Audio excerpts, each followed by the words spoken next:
welcome to the Left Wing. Well, there's one big story dominating rugby. Graham Rowntree's time as Munster head coach is over. A Munster statement released today said his departure is with immediate effect and by mutual consent. I'm Sinéad, Kissane, Luke Fitzgerald and Will Slattery are here. Welcome back, Will. Great to be back. I must say I'm not too proud to admit that I've missed our weekly chats. So first opportunity, I was straight back into the studio. You have had an exciting few months. I have, yeah. A few months travelling, but I was still keeping an eye on things. Like the Eye of Sauron from afar. I was making sure the standards had remained, which they have. So fair play to you all. In my absence, you stepped up. You're obviously a little bit worried. You're in a week early. Very worried, very concerned. I don't like Nice things job, going on Sinead. without me, yeah. And the left wing and going on without me, I just didn't feel right. Like, I remember for the first week when you were on with Rudd, like teeing up the season, I was like walking down a beautiful beach in Vietnam, listening to the show. People probably thought I was a bit mad because I was like responding to points and being like, let me cut across you Did there. you have probably FOMO? should, How could you have FOMO? where you The were? people have said I go because I watched a lot of rugby while I was away, and like one morning I was talking to friends. I was like, "Oh, that Leinster Dragons game very poor from Leinster," and people were like, "Do you not have better things to do on your trip?" Like out of all games, but I don't know. I enjoy watching rugby. Like surprise, surprise. So I know I've been keeping abreast of things while I've been away, and like nowadays you can just like watch everything all the time. Like it's brilliant. So yeah, I feel like I've barely missed anything. And a low-key day for your return in the I know. news. I My picked a good goodness. one to come back in. Like Yeah. to say I was surprised is an understatement. I was shocked, Luke, about Graham Rowntree's departure. How did you feel about it? Yeah, I think we all are, you know. I know there's been probably a mixed start to the season. You know, they've been a bit leaky, I think, defensively, and some kind of high enough scores. But look, he's timed some of the runs into the end of the season brilliantly well, having had some challenges at different points. Huge amounts of kind of injuries to the squad, things like that. He seemed to be able to overcome adversity and get some good results. And let's not forget, I think like he was. Look, it's only an award by the league, but he was still voted the coach of the season last year. In the RC, given I think, did they finish 11 in a row? I think 11 wins in a row last season to top the table. Now, disappointing end to the season with the loss in Thomond to Glasgow, but that was still a close match as well. Pretty much one mistake by, I think it was Sean O'Brien in the centre possibly at one point. I think missed a drop tackle, ball, insane, something like that, and they ran one in. So like that was still a close match against a very good Glasgow team that went on to obviously win. So. Yeah, it's an unusual one. You know, you'd have to wonder if it's mutual consent. Was there maybe something going on personally or something like that? Maybe a family thing. We might never know, or maybe it'll come out in the wash over time. Either way, I suppose they do have a little bit of time now between this and the next game, a month to maybe pick, a successor. So maybe there is something in that. Maybe both parties have been looking at this, or maybe he's got another opportunity in a big club or internationally or something like that. So we wait and see.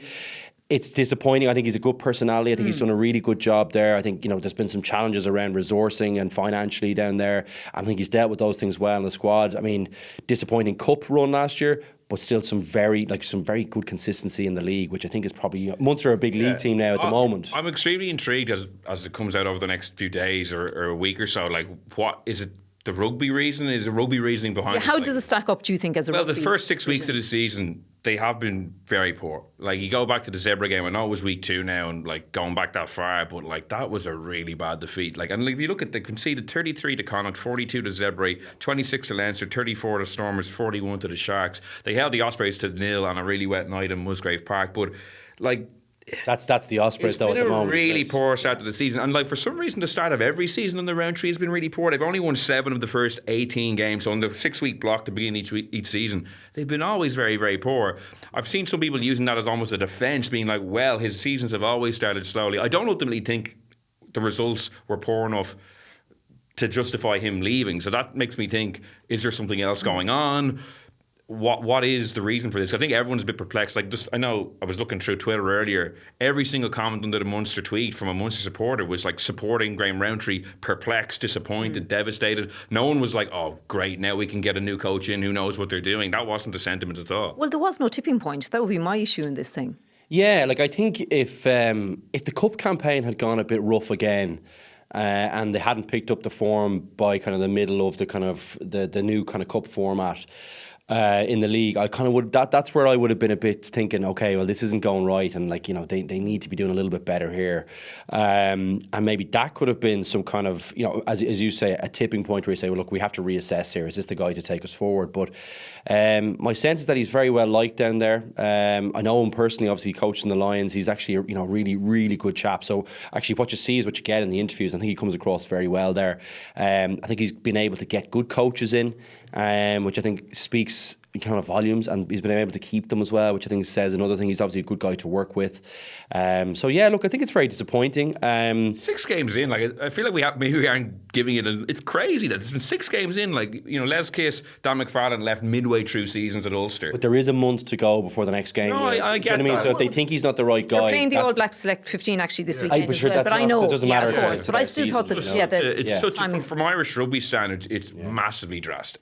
I agree. So that's why we probably think there's something else to it. I think people are coming away from this just more perplexed. I don't feel like we're not seeing probably. I don't know the full picture here, but okay, just to read out the Graham Rowntree statement in that Munster statement, and just to say as well, obviously Ian Costello will take over as interim head coach, but Graham Rowntree in the Munster statement said, I have thoroughly enjoyed my time here in Munster, working with a very talented group of players and coaches. I would like to thank the wider Munster family for all the support they have shown me in my time here, but now is the right stage for my family and I to look forward to a new chapter.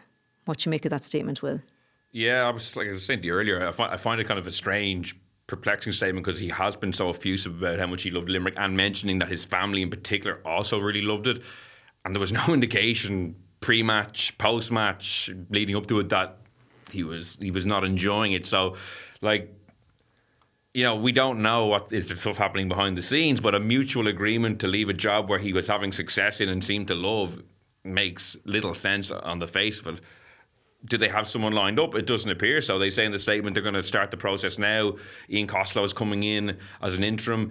He's filling a really key role behind the scenes now, so you'd hate to lose him from that, even if he was, going into a head coaching role. So it raises a lot of questions for me. I'm kind of perplexed, as I said earlier. It's the mutual part that gets me a little bit. I'm like, Same. if Munster are if Munster made the decision, what's the basis for that decision? Do you know what I mean? Yeah. Graham, we won't know if it's something personal. Maybe it comes out over time. But if Munster, if the wording of the statement suggests that Munster are kind of happy with this move too, which I think does. The questions will kind of remain about this. I think he's done a good quality job. I think considering some of the challenges, we've already mentioned all those things. So I think. We're in the same place we were at the start of this. We're probably waiting for a bit more information, but it's certainly shocking, and on the face of it, doesn't make much sense from the Munster side of things. In a situation like this, would the senior players have been consulted about this beforehand? Well, if Munster, if that side of the statement is true to word, that Munster have played a part in this in his departure, they absolutely will have talked to the senior players. I'm sure that dialogue probably is fairly much ongoing all the time. You'd have to lean on someone like Peter O'Mahony or Conor Murray. They're vastly experienced senior players there who have a good sense. They've been very successful. They've had a bit of success with Munster in recent times. Had a lot of difficult periods with Munster. Not a huge amount of success really until a couple of years ago. But they've had lots of success with Ireland, and they've seen some brilliant coaches in there. So I think they will have a good sense from Lions tours, etc., what it takes to be a really great coach and what it takes to make a group successful. So I can't see how they wouldn't be involved in some kind of way, or would have had some kind of input. If again Munster did, drive part of this. The only thing, I do wonder about something like an England setup. There's obviously been a few departures from that. I wonder, would he have gone for a bigger job possibly? Is that something that's maybe possible? His resume, as I said, he's won a league with Munster, and after a very barren period, and he was the coach of the year last year. And Borthwick can't get people to stay around. I wonder, is there something in that? Is there something maybe about a Lions tour? Is he going on that? Is there, all these kind of things are more realistic probabilities, for when I start thinking about why he would be leaving here, rather than him leaving because he hasn't performed. He's turned these things around every single year after tough starts, as Will mentioned, statistically. So Yeah, I know, it's baffling, isn't it? Yeah. Because there was that speculation last season. Now, it was just kind of speculation, as we said, about the environment. And obviously there was the whole kind of contract situation with Peter O'Mahony and how that dragged out and, you know, their relations there, which they kind of denied. So those questions were there. There was just speculation. There were murmurings, and like Graham Rowntree was asked on a number of occasions about his relationship with Peter O'Mahony, like that Peter O'Mahony was being taken off early in games in particular, and he didn't look happy coming off. And there was, speculation about their relationship, and this is just going to fuel it. This kind of mutual parting of ways, as Lou pointed out there. Senior players would almost have to be consulted. They're not going to be happy if a guy they all loved is all of a sudden being maybe helped out the door in some way. So, like, to change the conversation a bit, like, what does it mean for Munster? We've talked about Graham Rowntree. Like, Munster for the rest of the season now, are they better off now than they were yesterday? I don't think so. Like, it remains to be seen who's coming in, and if they are coming in, is it at the end of the season this new person might come in? Is it going to be midway through a season? That'll be very interesting as well to see how that plays out over the next couple of weeks. Yeah, it is. It's good to have to put the shoe on the other foot, I suppose. And have 4 weeks. They have 4 weeks, so it does make, like, I think, look, whatever way it's been considered clearly in that context. You know what I mean? Like the New Zealand game. Look, it doesn't. What's really important for them is that they have a good cup run and that they're strong in the league again. Yeah, I mean, who's available? That's interesting. Let's get on to Felix that Jones is working from home anyway. Yeah, although he has doesn't he have? I don't know. He's supposed to be on gardening leave. But it's for international rugby. So I wonder if a club role came up.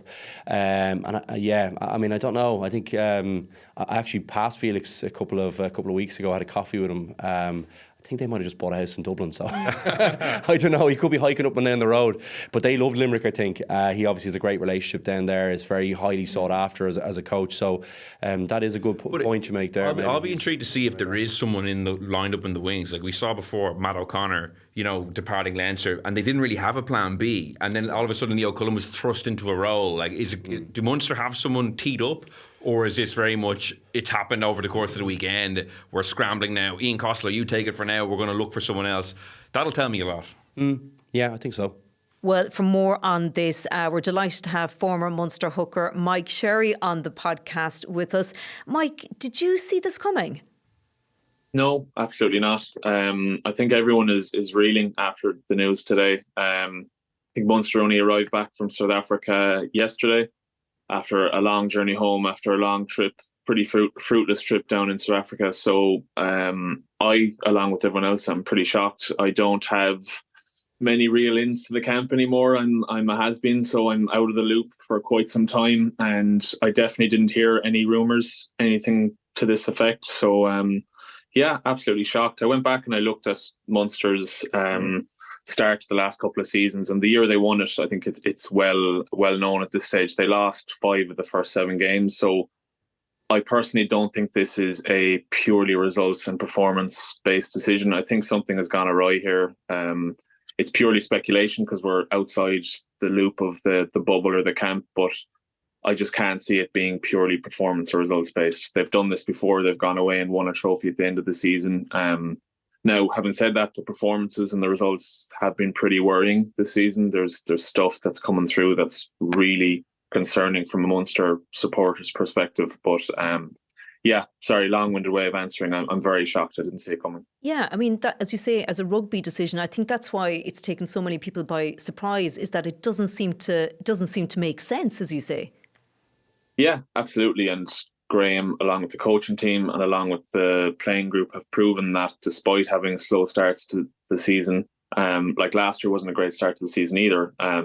Now you can say people were coming back from the World Cup and it was a staggered start to the season. There was reasons for that, but yeah, it's a bit strange. And you would, it's more than a bit strange. You would hope that this wasn't a rash decision based off a poor start to the season. They've obviously been thinking about this for quite some time. And a club like Munster deserves to be ran with these decisions poured over in terms of time spent, wider discussions, getting people's opinions on board. And my hope anyway is that was done and this is ultimately the right decision. At the minute, it's hard to see that, but I have faith in them making the right decision and getting the right appointment. The people that are stepping in are very experienced and I've worked with them before and I hope they can kind of steady the ship now.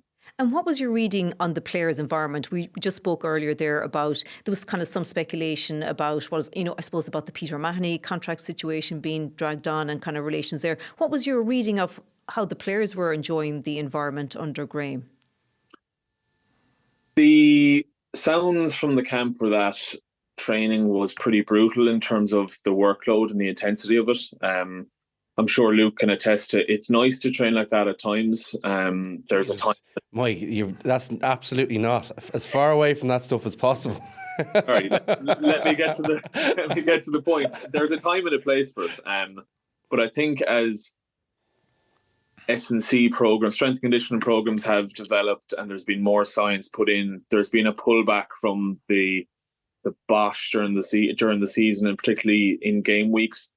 Coaches and trainers have pulled back from full contact training, and from everything I've heard, that was not the case in Munster. And it seems to be year on year there is an injury crisis that crops up early season and carries on for the entire season. And you would have to think that workload has played a part in that. The injury crisis, coupled with the fact that Munster do not have a deep squad, they've lost a couple of big name signings over the last couple of years. Orgy Snyman, Damien Dialandi, Frisch has gone now as well. They've brought in Jaeger, who I think could be massive for the province, but he's had a poor time with injury, so they haven't really gotten to use him as much as they would have liked. All that coupled together has led to Munster being very stretched at times over the last couple of seasons. Young players having to step up, and look, a couple of them have delivered, but if you look at that Sharks game at the weekend, it was a really worrying performance, firstly for the tries they were conceding, but from a safety perspective, I was looking at those players, Munster's young props coming on the pitch, poor Ronan Fox, who I'm sure can develop into a good player and have a good career, but that was a real baptism of fire getting lifted up off the ground against a pretty much Springboks pack. And there were safety concerns in my viewing of the game, and that's not where you want to be. You're not going to be competing at the top end of the league if you're actually worried about your players coming onto the pitch and being ran over by just bigger, larger men.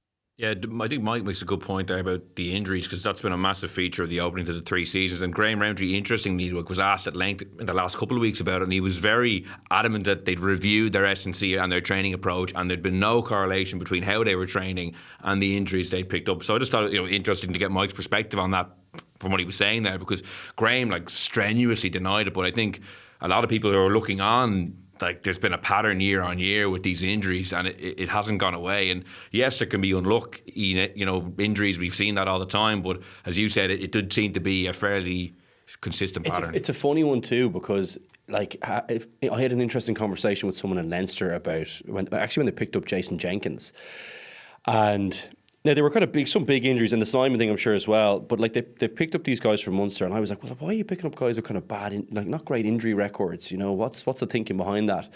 And look, I'm giving away a bit of insight, but they reckon that they would be able to keep them injury free versus the Munster. They reckon they have an edge in that department, which is interesting with that you kind of bring up that point, Mike. But one thing I would say, and I think the most important thing in what you said there, is that he's always turned it around, and he's, even despite say kind of heavy training loads and things like that, they have finished the season really strong, generally playing some really good rugby.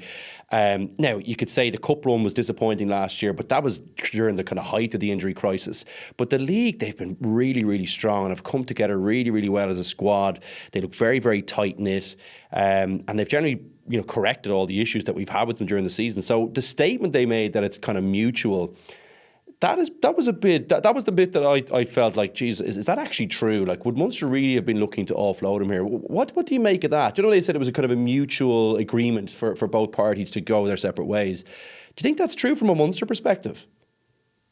Look, it would be speculation for me to say one way or the other. It's a very soccer-esque kind of statement by mutual agreement. Obviously, if they're going to come out and say that, I do think something has happened. I don't know what that is, but again, what could have happened, I really don't know.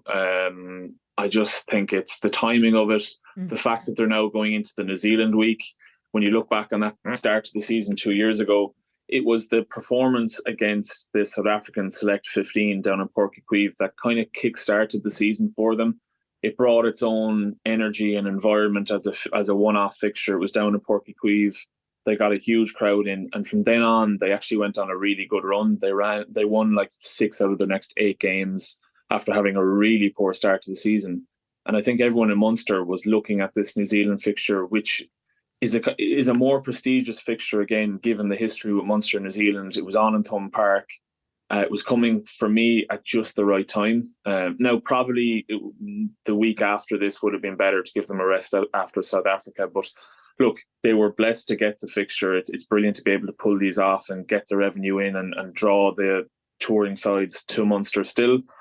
But everyone was thinking that you could get a team on the pitch. The result really didn't matter. Getting a performance, getting a bit of buzz back about the place, and they could kind of kick on for the rest of the season. But to have this landed on the very start of this week kind of undermines that and takes the wind out of the sails for the week ahead. Ian Costello, as I said, is very well established in the Munster setup, and I've every faith in him that he'll put in a good training week with the squad. I can't remember back to the Wasps game. Was Ian Costello over the squad? Yeah, he was the head coach. Yeah. So look, he has experience as well as having coached with Munster before. So he's been in these type of situations before. Maybe it will have a galvanising effect and bring the group together, and it will ultimately have the impact that everyone wanted. But you would have hoped that Graham would be at the helm. He'd get the troops back and put in a performance and kick on for the rest of the season. But that's obviously not going to happen for him anyway. Anyone you like for a kind of permanent role? Obviously, we were having a bit of fun there and kind of thinking maybe someone like Felix Jones. Is that kind of a perfect timing, perhaps? Or someone like that? Is there anyone that you think might be in line?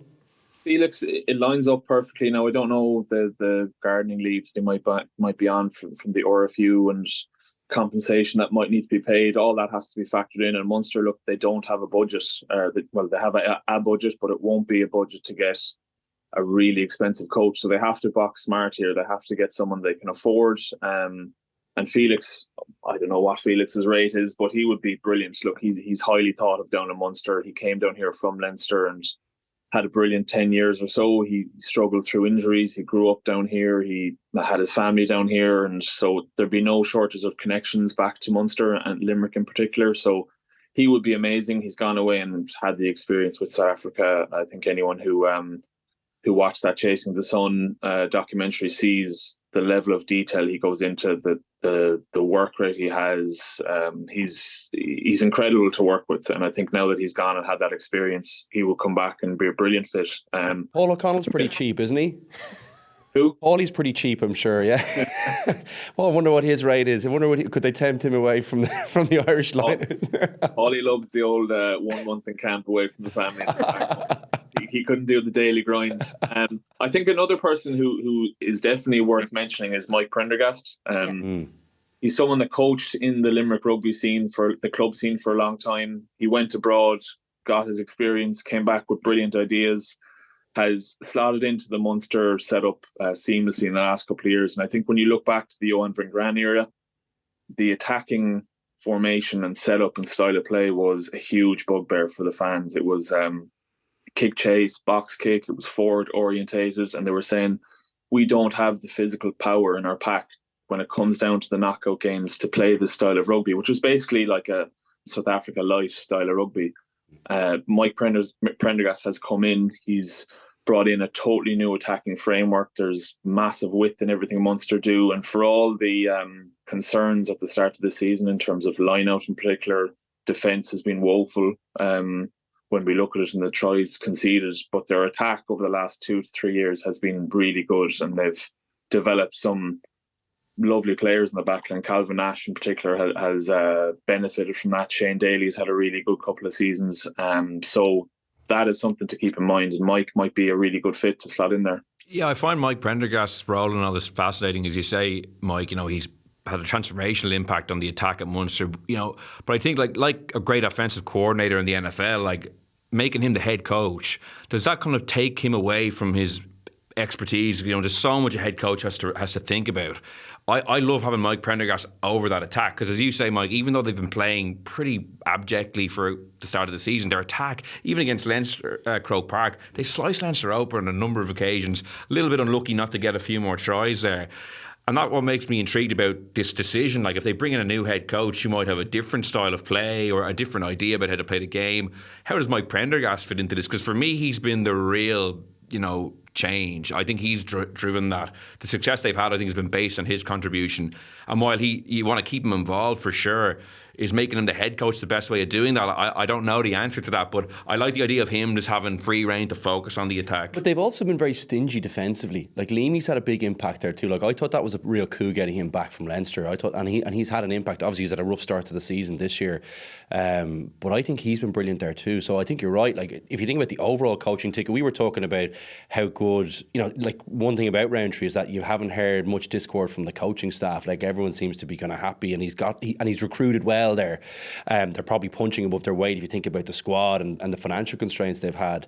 I think it's because they have good coaches is definitely one of the reasons why. So that is interesting to see, what happens there. Do you upset the old apple cart there by the head coach leaving if there's new ideas coming in? But I don't know. I think those two guys, as Mike alluded to, are...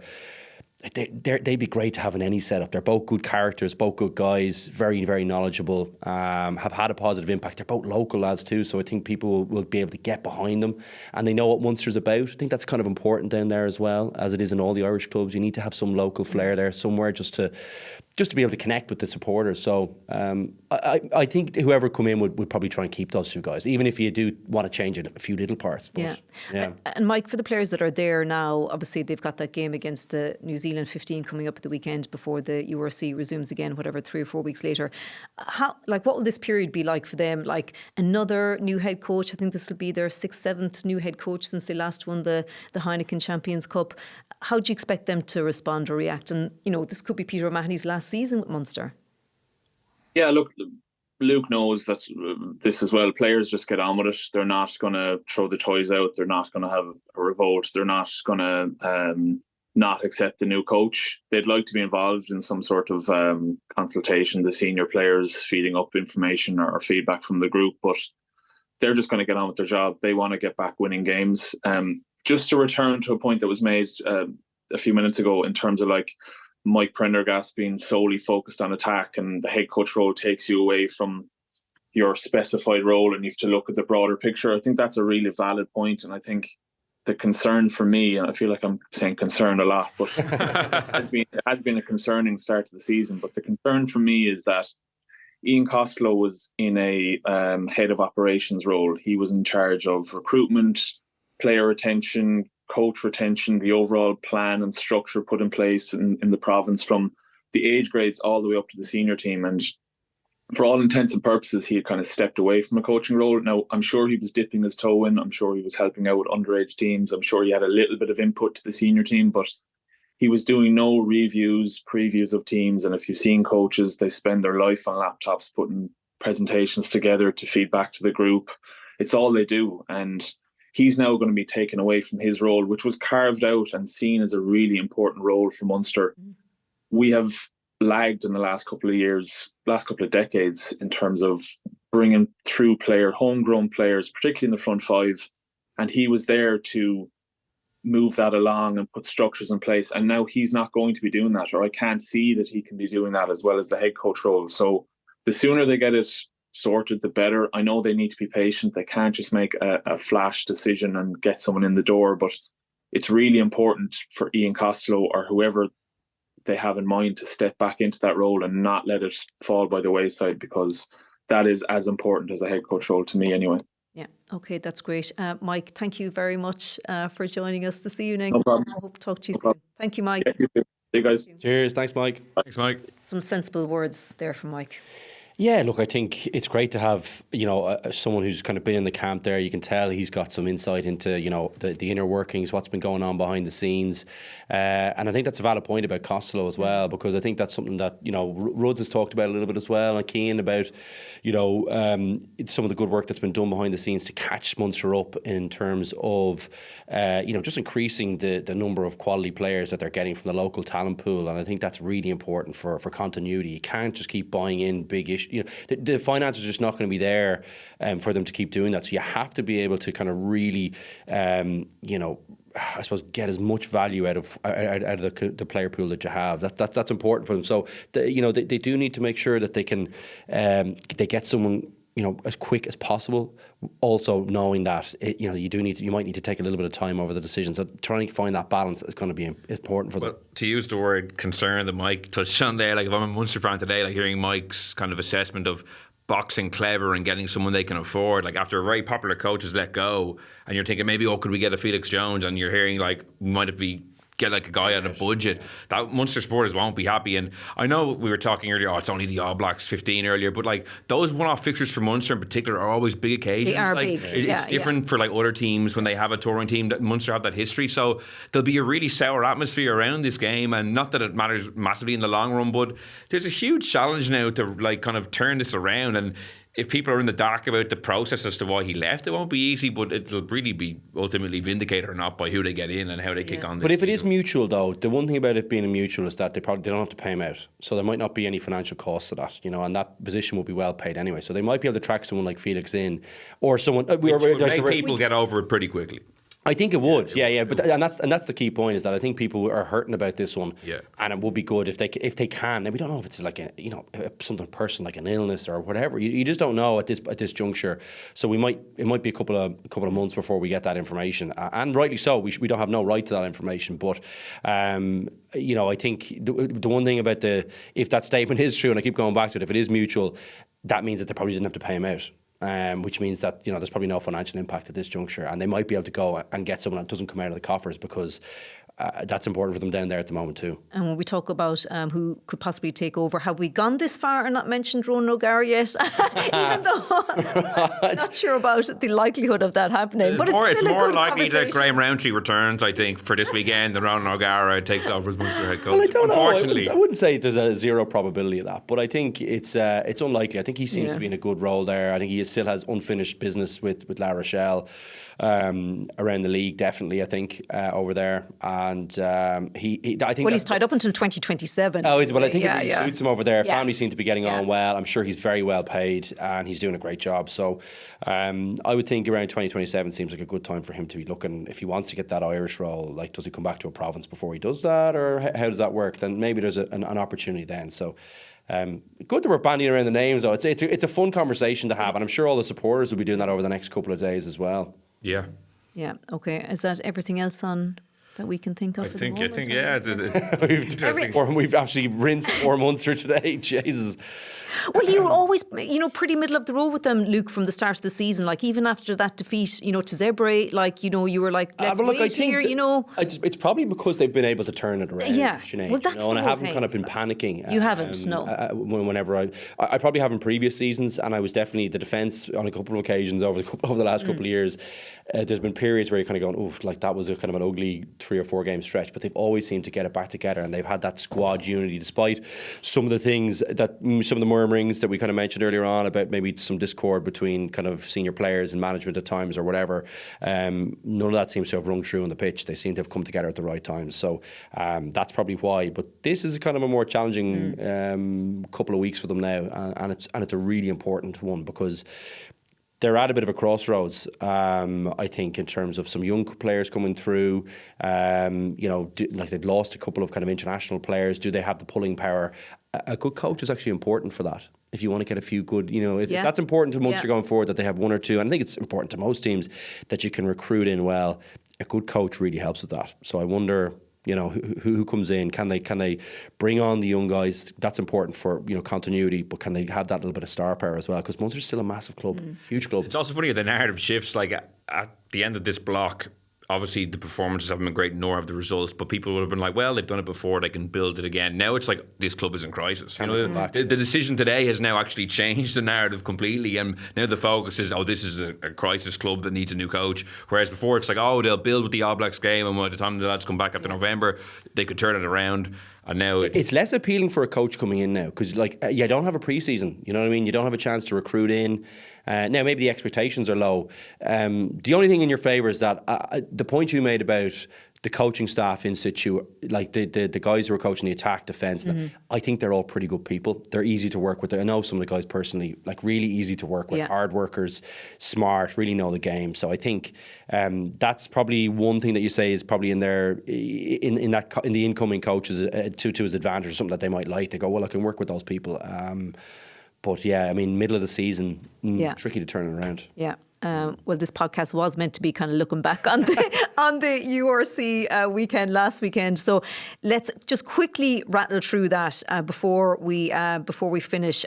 So as we say, the URC is on a break now for the next for the international window. Leinster top of the table on 29 points. Connacht are 5th on 18 points. Ulster are 7th on 16 points. Munster 12th on 12 points.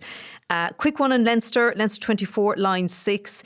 They didn't, so that makes it 6 wins from 6, Luke. They didn't quite get the bonus point like the previous games, but 29 points out of a maximum 30 points. Not a bad way to start a season. Oh, we've seen this with Leinster too, haven't we? We've been here before as well with them. No, look, it's been an impressive start to the season. Certainly a few areas that I think they could be a little bit tighter in. We talked about defence with Munster. We probably should talk about it with Leinster. There's been a few periods in some big games where, teams have troubled them. Look, there's 2 teams on the pitch. You're going to get troubled at times, but I just feel maybe that's an area where they've been really good in certain parts of the game, but then poor in other parts. Like they kind of seem to be concede a lot of line breaks and things like that. Will be a challenge against some of the South African teams later in the competition with some of their speedsters. We saw what they did to Munster at times in the weekend. If they get through a gap, they're bloody hard to contain. But other than that, I'm being really picky. They've been brilliant so far. It looks like Snyman's been a really good impact, and I wonder what Geordie Barrett will add as well.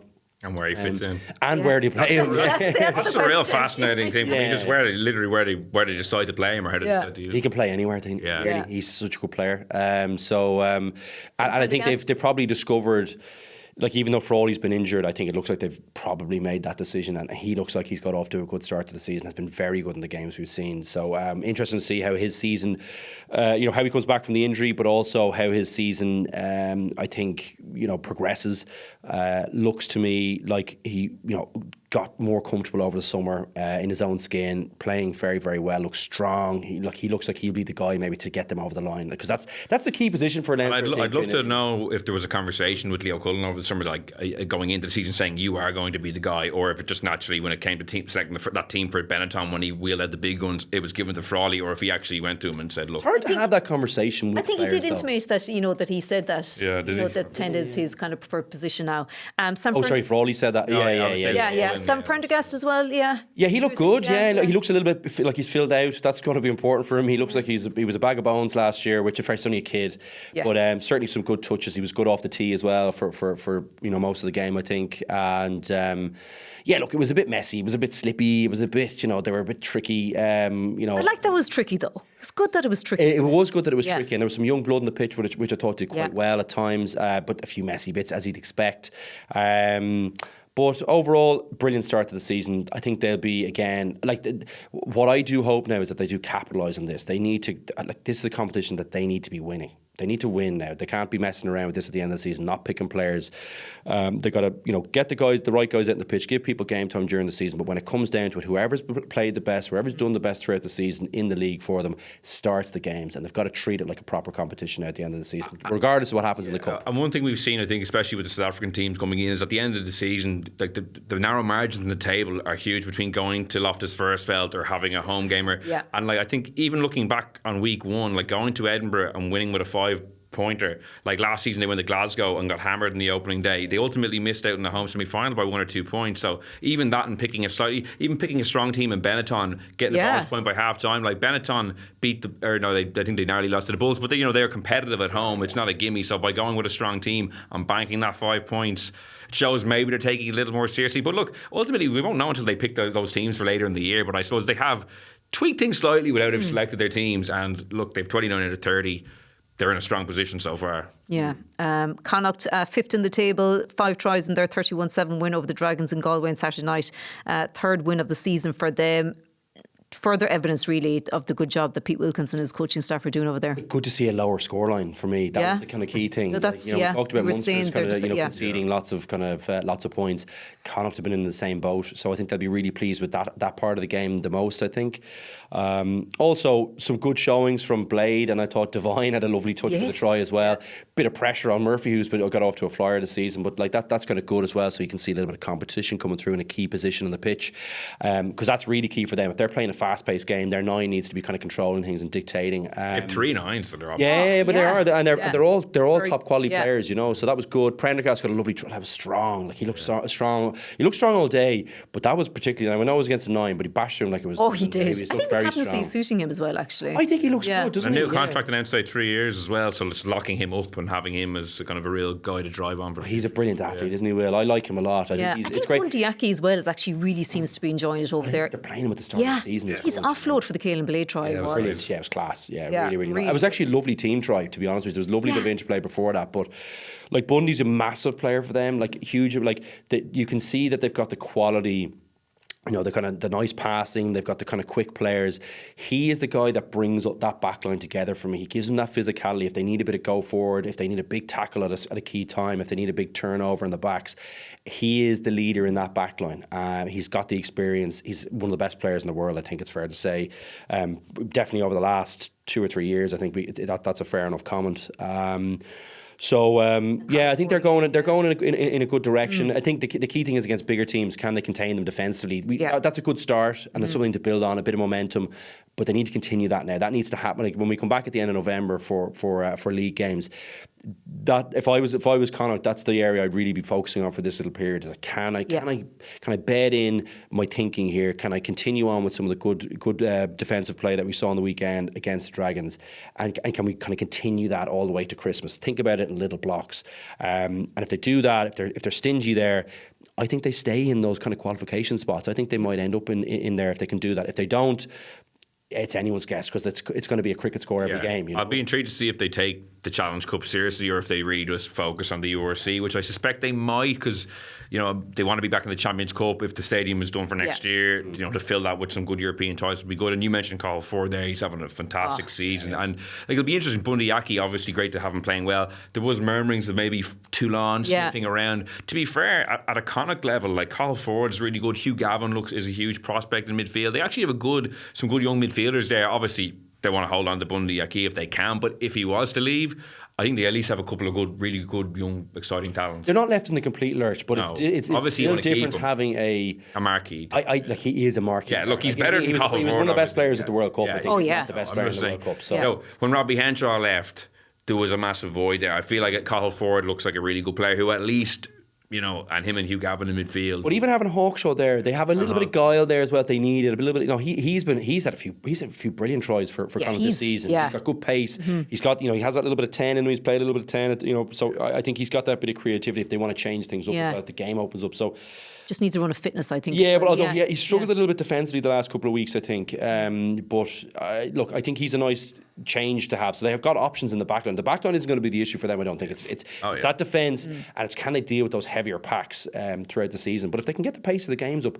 Well, their backline, like Cordero, Mac Hansen, Bolton's having a good season. Bolton, we're talking about the centre options, like you have Ioane and Carty, who are like maybe wayward off the tee, but with ball and ball hand. And 3 scrum halves you can all snipe. Like it's a good backline. If they can get good go forward and play the game at pace, there'll be trouble for anyone. Yeah. Well, an absolute pull the hair out result. Cardiff 21, Ulster 19 on Saturday. The change on the yellow. The yellow was it. That was there was no need. They were 40 metres out from their own posts. 19-0 lead at half time. And Cardiff went on to score 21 answered points. There's a good expression in the commentary box. Was that looks like someone? I think Stephen Farris. They changed the batteries at half time. In fairness, Cardiff were a completely different team. But that is a killer result. Oh, it is massive. Especially going into this, in the context of that 6-week block. They win their 3 home games. They get one against Glasgow in injury time on day 1. They were never going to get it from South Africa. They got 1 point. So this was the one they would have targeted. And the hard part. And they had 3 tries, and you're thinking a 5-pointer. They'd only get 1 point. I was talking about the fine margins in the table. Come the end of the season, they might finish 8th or 7th when it could have been 4th or 5th. And this will come back to haunt them. And that's a killer. It goes from being a very positive start in tough circumstances to an okay start with a massive missed opportunity, and like to be 19 up at half time to Cardiff. What do they miss? They miss out on 3 points, really. You know what I mean? If they don't, so you think they should have got another at least one more try. Well, no, but they were within 2 points. They got the losing bonus point. You know what I mean? So it's like, but they only got 3 tries, so they got 1 point. Yeah, but so maybe 4 that they miss out on. It's 2 for the draw, so 3. So 3 points they miss out on. It's not the end of the world. It's still not good though. Like just the manner of it, I think. It's that little bit of looseness that you see from Ulster over the last couple of years at a kind of crucial point in the season where it's that like, why give the yellow? There was no point. It was such a silly penalty to give away at a time when, you know, they just need to kind of hang in there. If they conceded a try at that point, it was fine, but you need to have 15 on the pitch away from home. And once the momentum swung, it's difficult to kind of describe, but Welsh teams, like even if you think about the Welsh international team, they do it at an even bigger kind of rate. But they can look down and out, and all of a sudden a try. Because I know Cardiff aren't great. I watched Cardiff Scarlets 2 weeks earlier, and they were dire. I know they're brutal. I know the club teams are pretty brutal, right? But they still have. I'm telling you, Wales have lots of people who can play good rugby. They've lots of good ball handlers. Whatever it is about them, they produce players who are good skill players, and they generally have some pretty good athletes. The club game is in a bit of a mess at the moment, but if you give them a little bit of momentum, the crowd got their back up, behind, and you could just feel it going, oh no, like it's turning. This doesn't feel like this is going to go our way now. So. Very disappointing way to finish this block. You've got this month break now where you're going into this going, gee, like how nice would it have been for them to go have a couple of beers after the game when they got home, you know, on the probably on the Sunday and. Sunday or the Monday, whatever it is, that they gather up together after the guys who aren't in international camp, then they might go off for a week's holiday or whatever, get back in the train. The feel-good factors is a little bit gone now. Because their next game is at home to Leinster on the day Ireland play Australia. So like Leinster will be down huge amount of bodies. It'll be in Belfast. You would have been kicking onto it the next portion of the season with the massive Cardiff potentially beating Leinster, who they beat last year and have, you know. Oh, well, they got to beat Glasgow at home, so I mean they've got a few good scalps. Like it's just a real sickener if you're an Ulster fan, or if you're Richie Murphy. I'm sure he was furious. Oh, absolutely. So obviously next week we've got New Zealand on Friday week. So the Ireland squad flew to Portugal today, I believe, for their camp. I don't know if they've ever done a camp before the November test before in Portugal, but do you know if Johnny Sexton will happen to be holidaying down in the Algarve over the next few days? Handy if he was, apparently. Yeah, I don't know. Look, it's kind of an interesting one, isn't it? What do you make of this? Yeah, it's interesting. I mean, I think you know, I've obviously I don't read any of those books, but I've heard some of the interviews, and you know, he did talk about kind of giving a little bit of space and not wanting to coach players who maybe he had played with. That's a difficult thing to do, and you know, the more worn path is that players that kind of want to get into coaching after probably do head abroad, and probably the reference point for that is Raj, you know, a couple of guys like that. Paulie even did that as well, I suppose. So, yeah, it's an interesting one, isn't it? You know, you wonder then, do you kind of cramp a player's ability to kind of maybe, you know, put their own stamp on things a little bit, and maybe there's a little bit of a thing that you're going to have to learn yourself. Now it does sound like, you know, Drico would be closer to him than I would be, I think.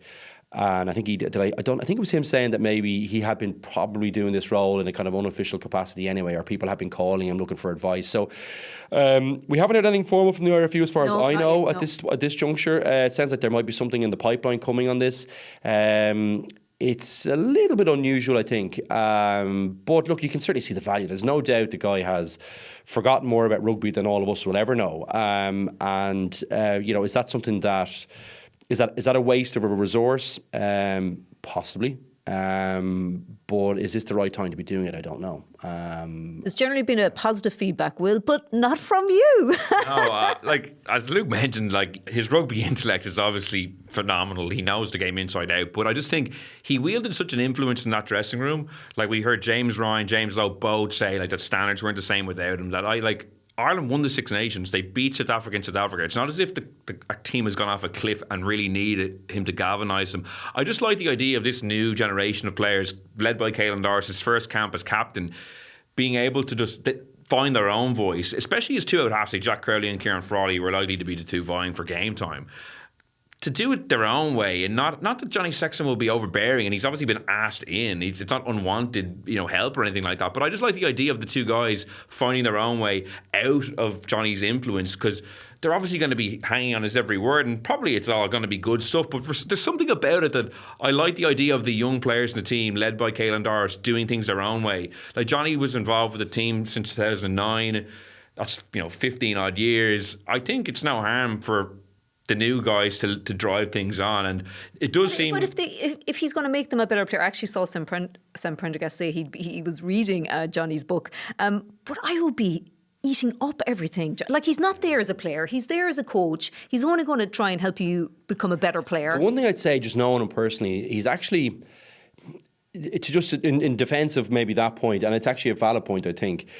He's not that kind of guy who'd be overbearing. I think you might have to engage him. Now, maybe if he's being employed to do it, he might engage a bit more. But just from a personal perspective, I always found him to be he's a good he's really listening to you. Yeah. When you're talking to him, he's a really good listener. Yeah. Not a skill I inherited from sadly, but I think he's good that way. I don't think he'll be interjecting unless you probably reach out to him or if you have questions. And I think he's a guy who'll give very considered answers. He's kind of similar to, he does it in a different way. But you know the way when you listen to Raj ever doing interviews, you're like, the interview can just stop for 3 or 4 seconds. He's very comfortable in the silence, and but he's really thinking about what he's saying. Yeah. And usually gives really great answers. Sexton isn't it's not as considered maybe as that, but it is very considered. They're very similar in that way. They really do think about what they're saying to you, and I think he could be a really valuable resource to them. But I would the one thing I would say is it is important for the young guys now to grasp this team themselves. The last thing myself and Will have been hanging on this thing for a couple of years, where we were saying, geez, when Johnny's in the team, we remember those interviews. It's stuck in my head. It's stuck in your head as well, I think. It's worrying to hear players say it is, but they have a chance now to grasp it themselves, and they've been successful without him. I 100% agree with both of you. There's no Johnny Sexton's advice will obviously be good advice, but there's just something about it that makes me pause and think I'd rather Caelan Doris, very inexperienced captain, who is being talked about as a potential Lions captain. I'm like, everyone calm down. My last time seeing him captain was getting on the wrong side of Luke Pearson. I know Simon Easterby had one interpretation. That's not what I saw, what Simon Easterby saw anyway. I thought Caelan Doris has to adapt to the referee, not the other way around. So I'd like to see how Caelan Doris performs as the captain, setting the tone. And I don't know what kind of role Johnny would even have, but I just would prefer Caelan Doris grabbing the bull by the horns and doing it his way. And consulting Johnny is one thing, but if Johnny's going to be in camp, I think there might be a danger of a natural kind of. But is this how I should be doing it? Maybe he's not going there, Will. Maybe it could be you could meet him for a coffee. But to my mind, is Johnny in to mentor him, or is it more the kind of tens and kickers? I would see Paul O'Connell, Andy Farrell, Simon Easterby was actually a great captain himself for the Scarlets for a long period of time. And actually, I think he might have a captain Ireland on occasion if someone went off injured. I think he was the next guy in, possibly. I could be wrong on that now, but then but my point is that Doris probably isn't my concern on that one. I think Paul will be an unbelievable resource for him, as will for the likes of James Ryan as well. We'll be touching on Paulie. Maybe you go to Sexton if you want, but I think those guys would be better positioned for that. Whereas I think for the 10 role, it's just a little bit different. But even from Kieran Frawley's perspective, if I was Kieran Frawley, I was sitting in the shadow of Johnny Sexton for my whole career, and I'm finally going into Ireland camp and competing with Crowley. Now he's back. And now Johnny's back. No, I know, to be fair, with Sexton and O'Gara and Racing, it seemed to work. Because you could have said the exact same thing, geez, the last thing Johnny probably wants is to go to Racing and have Raj there, and it seemed to work quite well. But if I was Frawley, I would rather But the dynamic would be different as a coach, though, as a mentor. I know it would be, but I don't know. I just find it interesting. It's too soon, do you feel, still, even for that? I'm not sure, because I feel like if he was coming in as a coach, maybe I would think, okay, he's the coach. Yeah, that's one thing. Is he half in or half out? I don't know. I just think it's just no harm for a new break and a new era. But look, other people have other opinions, and I get that the expertise is there, and maybe to not use it is that a shame as well. I don't know. Certainly has an exciting dimension to it all, doesn't it? Yeah, certainly a good talking point for the likes of us who are on the couch. I timed my return perfectly for autumn. I knew I wouldn't have never missed the All Blacks week. Only you came in a week early. Exactly. I just did. I couldn't stay away any longer. Okay, well, you will be back in the hot seat next week, and you'll both be building up to that huge test. Sinead, honestly, just before you go, thanks a million. Honestly, this week. It's been great. Yeah, we'll have you on again now. 100%. You've been good. A little too good for my liking. That's why I had to come in a week early. But you've been seriously fair play. Pleasure. Thank you very much. Yeah. And thank you for being with us today. And of course, you can hear more rugby chat with Joe Malloy on the Indo Sport podcast. But that's it for now. Thanks for listening.